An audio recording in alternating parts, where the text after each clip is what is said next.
सभी साथियों को मेरा प्रेम भरा नमस्कार। मैं आपका होस्ट और दोस्त एस के यादव एक बार फिर से हाजिर हूँ आज की इस वीडियो में एक विशेष जानकारी के साथ।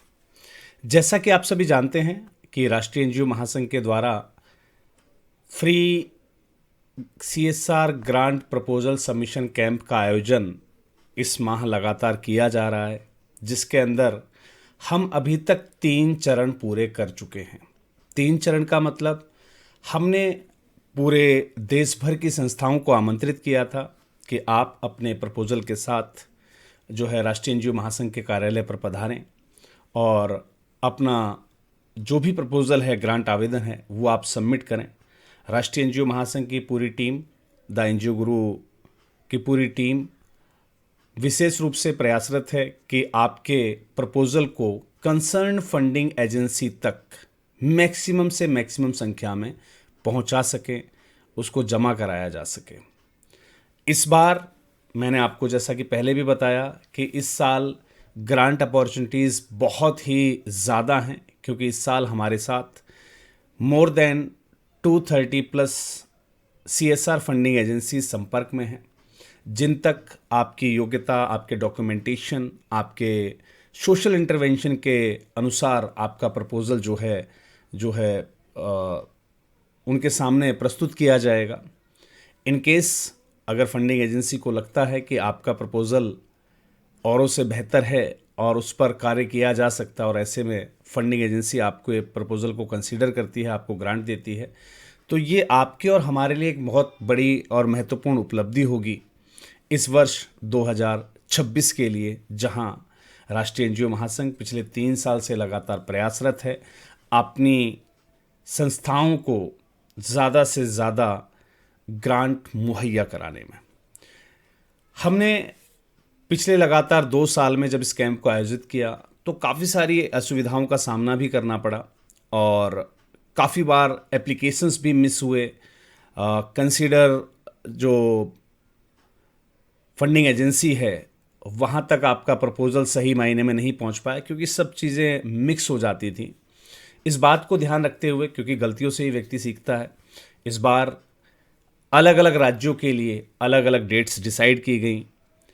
मार्च महीने के प्रत्येक रविवार को अलग अलग राज्यों के लिए एक पर्टिकुलर स्ट्रक्चर तैयार किया गया, जिसमें हम 3 चरण पूरे कर चुके हैं। पहला रविवार यानी कि 1 मार्च, जब हमने हरियाणा, पंजाब, हिमाचल प्रदेश, जम्मू कश्मीर और उत्तराखंड व दिल्ली की संस्थाओं की सीएसआर ग्रांट एप्लीकेशंस जो है कंसीडर की।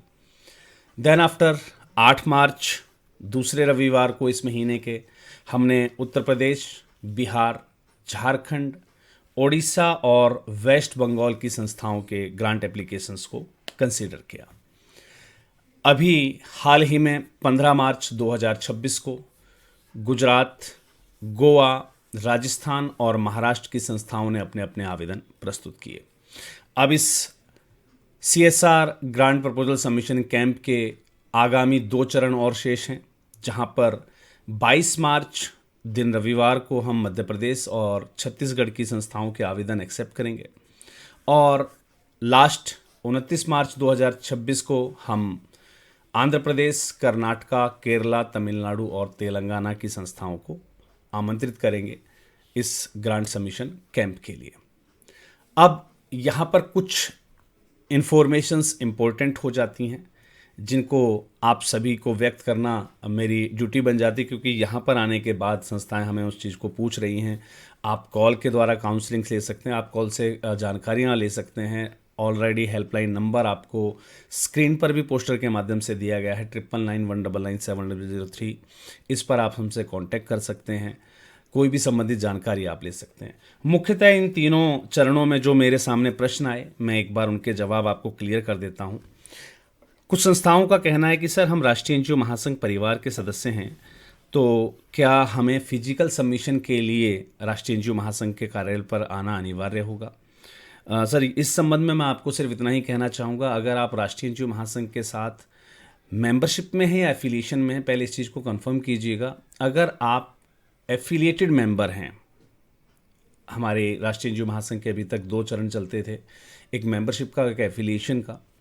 अगर आप लाइफ टाइम एफिलिएटेड ऑर्गेनाइजेशन है महासंघ के साथ, तो आपको फिजिकल सबमिशन के लिए आने की आवश्यकता नहीं है। आप उसको जो है डाक के द्वारा भी भेज सकते हैं, राइट। कुछ संस्थाओं का प्रश्न है कि सर हम पहले भी लास्ट 2 ईयर्स में हम कभी आ चुके हैं, तो अगर आप पिछले 2 सालों में फिजिकल सबमिशन के लिए अगर महासंघ के कार्यालय पर या सीएसआर सबमिशन कैंप में आप अगर पहले से पधार चुके हैं, तो फिजिकल सबमिशन की बाध्यता आपके लिए ख़त्म हो जाती है। आप अपने ग्रांट एप्लीकेशन को संबंधित डॉक्यूमेंटेशन के साथ आप हमें जो है दिए गए पते पर आप जो है कोरियर या डाक कर सकते हैं।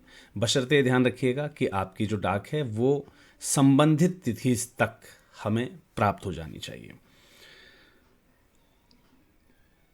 इन केस अगर आपकी डाक हमारी डाक लेट हो जाती है तो क्या प्रपोज़ल कंसीडर किया जाएगा? सर बिल्कुल, देखिए जैसा कि आप सभी को सूचित है कि हमने इस पर्टिकुलर वेन्यू को 31 मार्च तक के लिए रिजर्व रखा है। तो ऐसे में 31 मार्च के बाद अगर आपकी एप्लीकेशन हमें डाक द्वारा रिसीव हो रही है तो सिर्फ उसको कंसीडर नहीं किया जाएगा, 31 तक आपकी डाक को कंसीडर कर लिया जाएगा। ये डाक का जो प्रोसेस है वो सिर्फ और सिर्फ लाइफ टाइम एफिलिएटेड एनजीओज़ के लिए है, और सेकेंडरी जो संस्थान पहले सीएसआर कैंप में हमारे साथ आ चुके हैं, फिजिकल सबमिशन के दौरान पार्टिसिपेट कर चुके हैं, सिर्फ उनके लिए ये बाध्यता हटाई गई है। बाकी सभी संस्थाओं के लिए सेम रहेगा, आपको फिजिकल सबमिशन के लिए राष्ट्रीय एनजीओ महासंघ के कार्यालय पर ही उपस्थित होना है।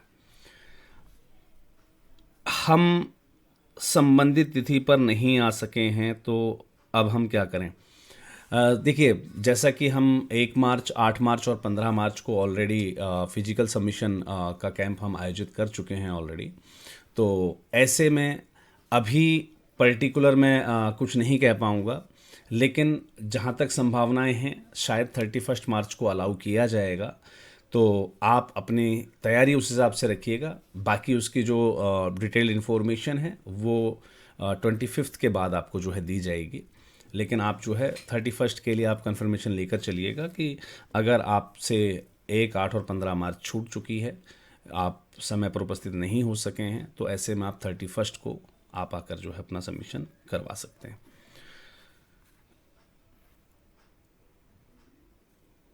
हमारे प्रपोज़ल जो है during the camp he reject किए जा रहे हैं। ऐसे में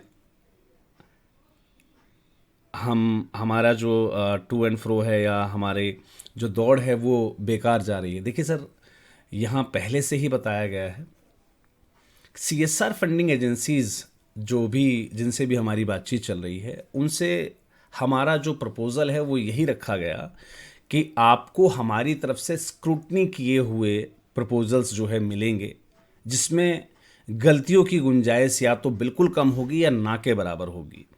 तो ऐसे में सर हमारी टीम का फ़र्ज़ बनता है, मेरा फ़र्ज़ बनता है कि मैं आपके प्रपोज़ल को यही स्क्रूटनी करके चलूँ। तो आप जब अपने प्रपोज़ल के सबमिशन के लिए आना चाह रहे हैं, आने का प्लान कर रहे हैं, तो आप अपने प्रपोज़ल को एक बार ज़रूर चेक कर लें। काफ़ी सारी संस्थाओं के प्रपोज़ल में गलतियाँ मिली हैं, बजट शीट में गलतियाँ मिली हैं, उसके जो उसकी काउंटिंग्स हैं वहाँ पर सबमिशन जो आप कर रहे हैं, या काफ़ी संस्थाएं प्रपोज़ल ही नहीं लेकर आई हैं, तो प्लीज़ विवेक से काम कीजिए। डॉक्यूमेंटेशन कंप्लीट लेकर आने हैं, प्रपोज़ल को एक बार चेक करके लेकर आइए। प्रपोज़ल में किसी प्रकार की कोई गलती अगर है तो बिल्कुल ऑन द स्पॉट उसको रिजेक्ट कर दिया जाएगा, और ऐसे में आपको फिर 31 को दोबारा दौड़ना पड़ सकता है, राइट। चलिए जी, अगला प्रश्न है हमारे एक और साथी का कि सर हमने ऑनलाइन सबमिशन तो कर दिया था, लेकिन अब हम फिजिकली सबमिशन के लिए नहीं आ सकते हैं, यानी कि सिर्फ ऑनलाइन फॉर्म फिल किया था और हम फिजिकल सबमिशन में पार्टिसिपेट नहीं कर रहे हैं।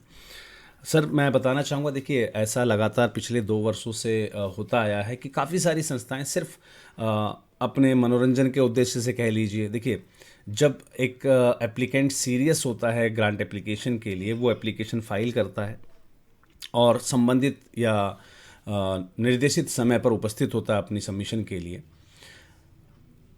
1% मानते हैं कि उस दिन कोई काम आ गया, उस दिन कोई परेशानी आ गई, आपकी तबीयत खराब हो गई, कोई हेल्थ इश्यू आ गया, कोई क्राइसिस आ गया, कोई ट्रेन या जो है फ्लाइट का डिले हो गया आपका, आप नहीं उपस्थित हो पाए हैं। लेकिन उसके बाद अगर संबंधित कंसर्न एजेंसी आपको दोबारा मौका दे रही है, जैसा कि आपको अभी मौका दिया जाएगा कि 31 को आकर आप सबमिट कर सकते हैं, अगर उसके बाद भी आप फिजिकल सबमिशन के लिए उपस्थित नहीं होते तो ऐसे में ऑनलाइन फॉर्म फिल करके सबमिशन ना करने वाली संस्थाओं को आगामी 3 कैंप के लिए ब्लॉक किया जाएगा।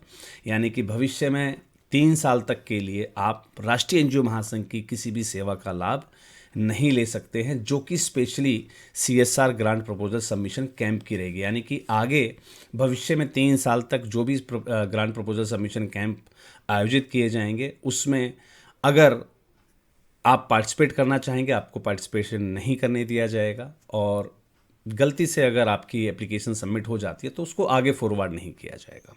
तो इन बातों को इस बार कैंप में विशेष रूप से जो है समायोजित किया गया है।